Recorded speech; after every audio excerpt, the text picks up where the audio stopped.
मंगल भवनया मंगलहारी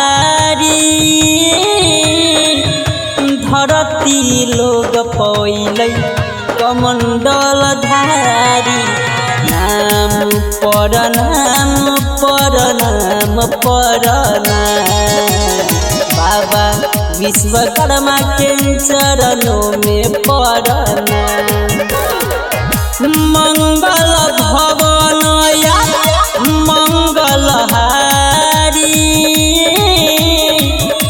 धरती लोग पहिले कमंडल धारी नाम परनाम परनाम परनाम दाढ़ी वाला बाबा के चरणों में परनाम।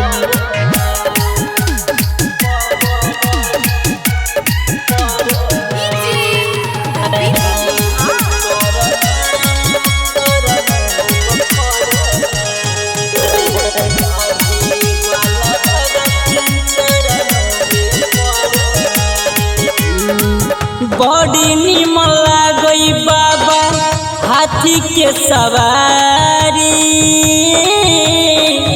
ये करे कृपा से चलई मोटर गाड़ी नाम परनाम परनाम परनाम विलास वाला बाबा के चरणों में परनाम।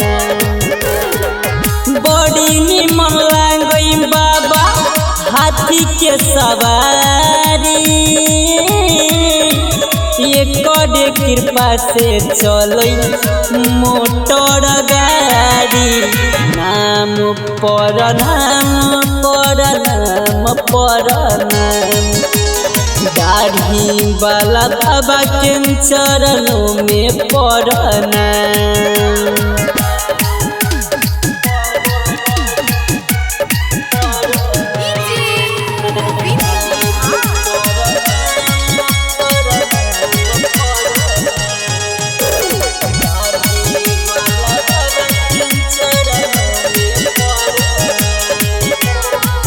होई छै बाबा विश्वकर्मा के सगरो जय जयकार महिमा एकर छै हो अपरम पार नाम परनाम परनाम परनाम हथौड़ी वाला बाबा के चरणों में परनाम। होई छै बाबा विश्वकर्मा के सगरो जय जयकार